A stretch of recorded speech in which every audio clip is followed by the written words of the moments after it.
ஏன் ஹோம்ஒர்க் பண்ணாமல் வந்த? அங்கேயே நில்லு. ஹோம்ஒர்க் பண்ணி எழுதிட்டு வந்த பிறகு தான் நீ உள்ளே வரணும். டீச்சர் வந்துட்டேன் டீச்சர். நாளைக்கு கண்டிப்பாக பண்ணிட்டு வந்துட்டேன் டீச்சர். தினமும் இந்த மாதிரி தான் சொல்லிகிட்டு இருக்க. இன்னைக்கு நீ பிரின்ஸிபல் ரூம் போயே ஆகணும். ஒன்று ஹோம்ஒர்க்கை முடி, இல்லை உங்கள் அப்பா அம்மா கூட்டிகிட்டு வா. ஐயோ டீச்சர் அப்படிலாம் பண்ணாதீங்க. எங்கள் அப்பா வந்தாருன்னா என்னை போட்டு தக்கி அடிப்பா டீச்சர். வேணாம் டீச்சர், நான் எழுதுறேன். இன்னைக்கு இங்கேயே உட்காந்து கூட நான் ஹோம்ஒர்க் எழுதுறேன் டீச்சர்.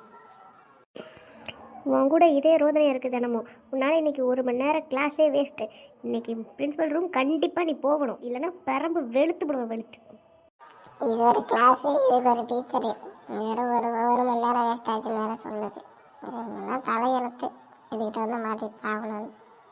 என்ன சொன்ன சவுண்டா சொல்லு. டீச்சர் பார்த்து ஹோம்ஒர்க் பண்ணல டீச்சர். என்னை மட்டும் கேட்டுகிட்டே இருக்கீங்க. அவனும் கொஞ்சம் கேளுங்க டீச்சர். நான் டீச்சர் பண்ணேன்.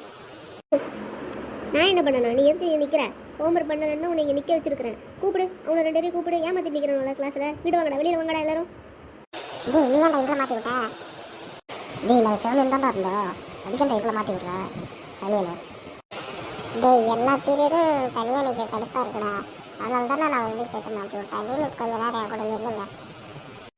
ஹோம்ஒர்க் பண்ணாமல் வந்துட்டு அதை என்கிட்ட மறைச்சிட்டு வேற நீங்கள் 2 பேரும் உட்காந்துட்டு இருக்கீங்க. அவனாவது எழுதிட்டு வரலன்னு சொல்லிட்டு வந்து நின்னான். நீங்கள் 2 பேரும் எழுதிட்டேன்னு சொல்லிட்டு அங்கே உட்காந்துட்டு இருக்கிறீங்க. கவி இந்த பெரம்பு எடுத்துகிட்டு வரேன். பக்கத்து கிளாஸ்லேருந்து யாராவது போய் பெரம்பு வாங்கிட்டு வாங்க. ஐயோ இந்த டீச்சர் பெரம்பு வேறு எடுக்கிறேன்னு சொல்லிடுறா. 3 பேரும் செத்தோம். அவ்வளோதான் முடிஞ்சு போச்சு சொல்லி. எல்லாம் இவனால வந்தது. வைக்கிறேன் பாரு. ஆமாம் எல்லாம் உன்னால தானே வந்தது. ஏன்டா இவ்வளோ மாட்டி விட்டேன்?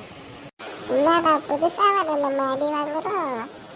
இந்த பீரியடு இந்த டீச்சர்கிட்ட அடி வாங்கிட்டு கேண்டீனில் போய் தெம்பா 10 சாப்பிட்டுட்டு அடுத்த டீச்சர்கிட்ட நம்ம உடம்ப தேத்திட்டு வந்துடுவோம். அடி வாங்கிறதுக்கு ரெடியா? சரியா? 10 இந்த 10 ரூபா கிடையாது. இதான் வாங்கிட்டு வந்து சரியா?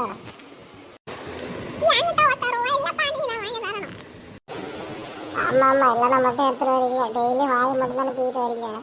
10 ரூபா காசு போட்டு எடுத்து வந்தாண்ணா. உங்ககிட்ட கத்தி ஒரு பீரியட் வேஸ்ட்டாக பண்ண தான் மிச்சம். நாளைக்கு ஹோம்ஒர்க் பண்ணிட்டு வரல பிரின்ஸ்பல்கிட்ட தான் பார்க்கணும், இல்லை உங்கள் அம்மா அப்பாவை கூட்டிகிட்டு வந்துடணும். பார்த்துக்கிட்டடா. ஒழுங்காக ஹோம்ஒர்க் நாளைக்கு எழுதிட்டு வந்துரு, படிச்சுட்டு வந்துரு. இதேமாரி வந்து நாளைக்கு நிற்காதீங்க. Okay teacher. Thank you teacher. Thank you teacher. Thank you teacher.